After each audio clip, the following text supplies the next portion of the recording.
Oh, Lolita against Ixia. Interesting. Very specifically against the Ixia. Does very little against the Kadira though. So for Blacklist International, if they want to get this one, a lot of it is going to rely on, can we protect Oheb? Can we keep him alive? Can we get him in the air, right? Can we give him the air time he needs? But it was similar to the previous game. So we'll see if they all unfolds here as we jump into game number 2, Land of Dawn. It's Echo and Blacklist International. Game 1 already in the hands of Blacklist International. Yeah, I mean, they do have the momentum. They have the advantage in terms of score in the series, but in this game, I do feel like Echo has a higher chance of pulling off the victory here over Blacklist International just because they have a more well-rounded draft and they have answers versus the 1-1. I'd agree, man. Draft-wise, Echo just has a clearer ramp towards a winning image. As for Blacklist, they're going to have to pull something like what they did in Game 1, you know? Play it from a very specific position, and more likely it's going to come from Agent Zero taking over.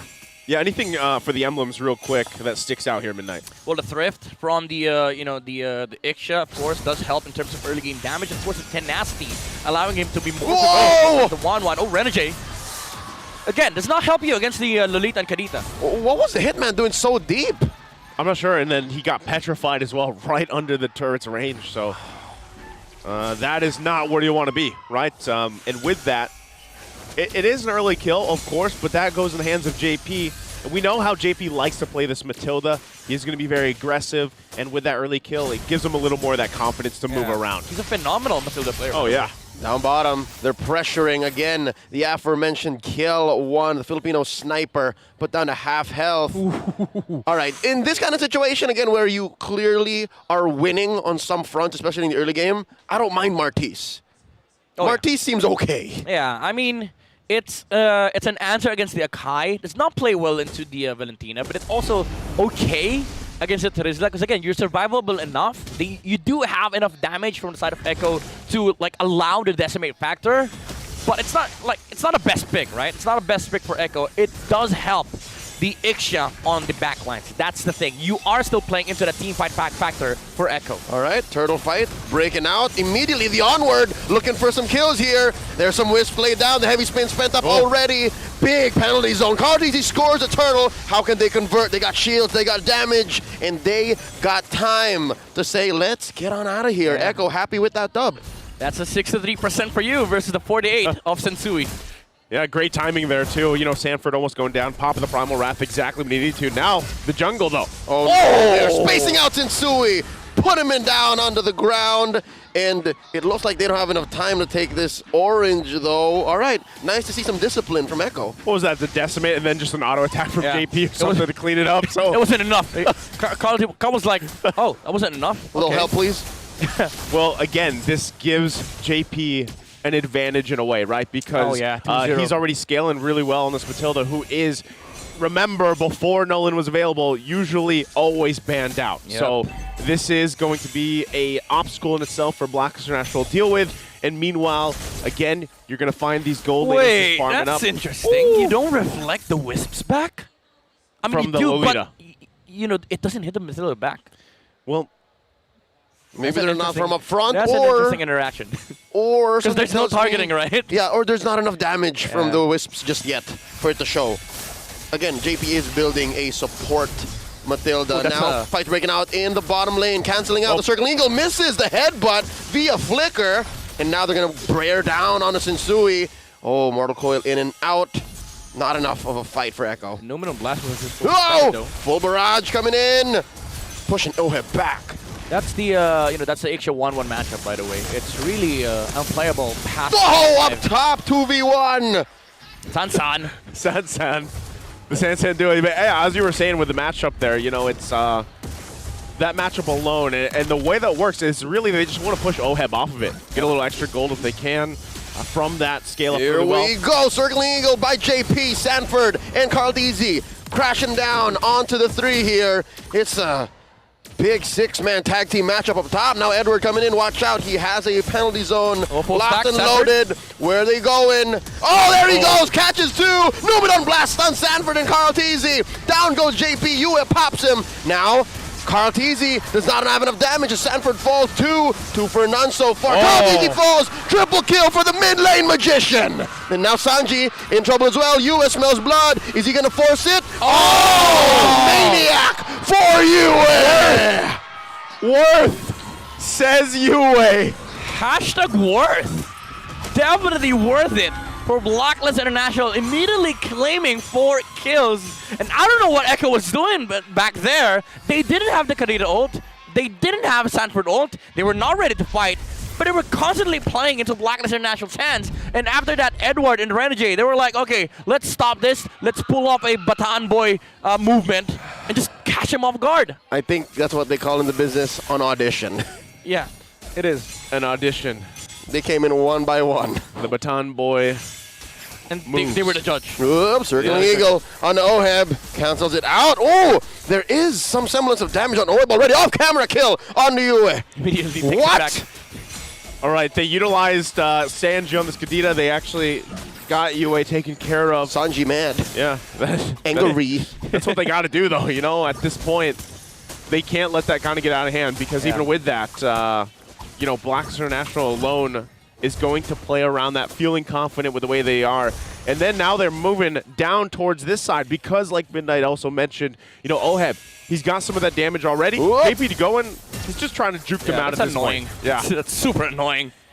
Like Oheb has to constantly recall back. Yep. And Renegade has to also babysit this gold lane because JP and Benecutie just have this huge kill threat over the 1-1. Well, again, I think as the focus in the gold lane kind of happens, one thing's for sure, what we've seen from Ixia before, if she can continue to just farm up like this, right? The most part, or the most devastating part about it is when you get that full barrage off in these clutch. Oh, no. Boom! Down goes Oheb. Full-on combo from Sanji. And Renegade ain't gonna blast his Numenon here as Benecutie slays him, converting straight into a tier 1. I did not know what happened with that bush check. Okay, we're going to take a breather here. But, you know, just as I was saying about Ixia, then, again, Kadita, the factor. Roaming around the map, contesting Sensui all together, while both Benecutie and Sanford is able to farm up. And these two heroes are huge damage dealers in the late game. Well, on the opposition, you only have the 1-1 to do that for you. All right, now back into the action here. Last Turtle fight for game number 2. Turtle at less than half health here, coming in. There's an Earth Shatter, looking for a big one. Turtle in retribution range. Carteezy scores. Heavy spin by Sensui. Spacing out Sanford. Edward here, a fifth of his health. Down he goes. Carteezy with a decimate. Sensui one in more. decimation range. Not gonna get him. Instead, gonna commit Grand Theft Orange. Yeah. Okay, securing that objective. He calculated properly. Yeah, he did. He was like, nah, not enough. Not enough damage. Not gonna force it. Yeah. But again, as you can see, there's huge disconnect where the way that Blacklist International wants to play their team fight versus Echo, they don't have that reach over the Ixia and the backlines. They don't also do enough in front of the Martis. And JP is just super annoying to deal with because he's just constantly flying around over Blacklist International.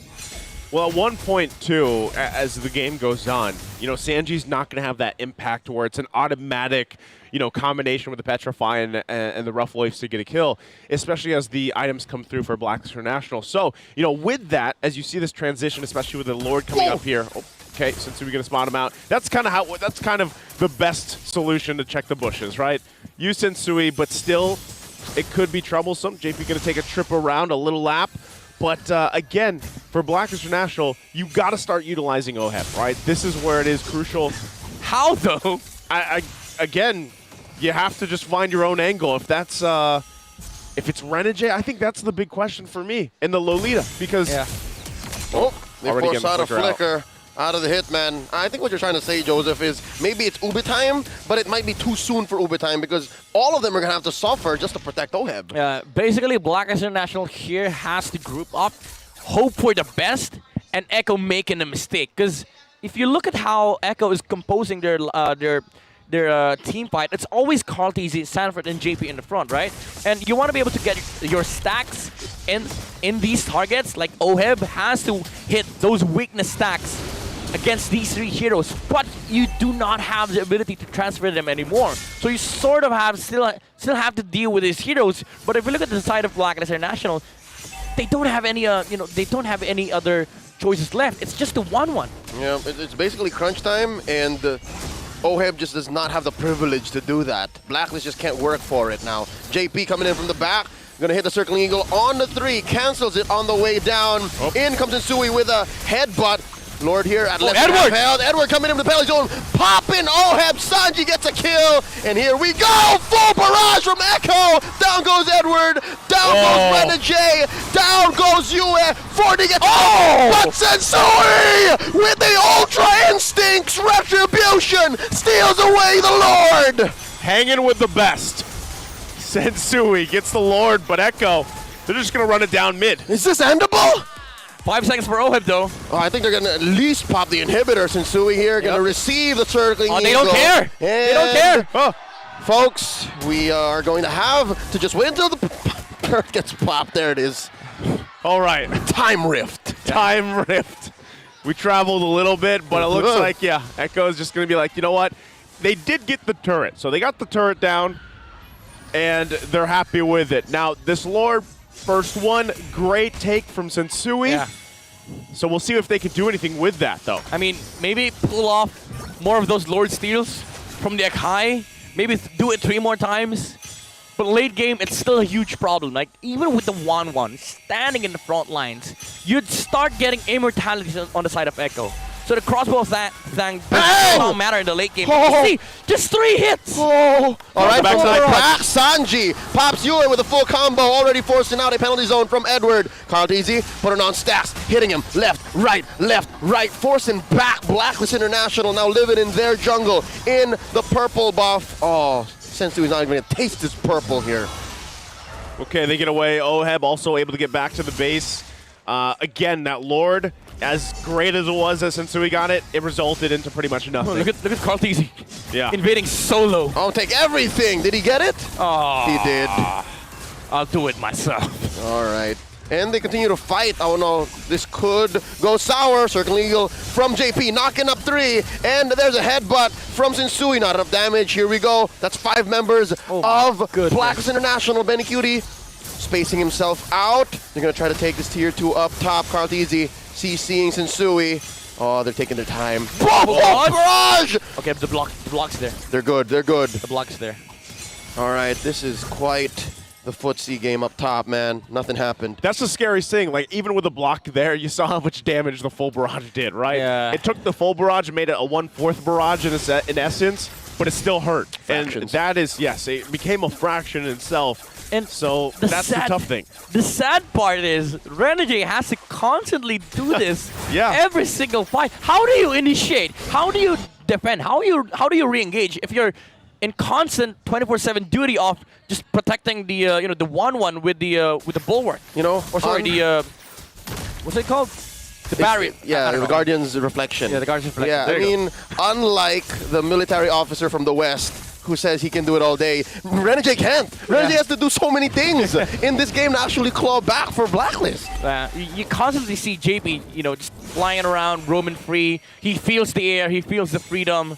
Renegade is locked into that responsibility. Oh, Sensui caught here with an onward. Carl Easy looking to land in with a decimation, not enough to kill him. Heavy spin from Sensui, spacing out, dispersing Echo. And there's a big fight. Numenon Blast already. Full barrage from Benny Cutie. Down goes OHEB. Down goes Edward. 2K for Big Benny. 3 down. Sensui and Yue left to defend. Carl Easy uses his retribution, slowing him down.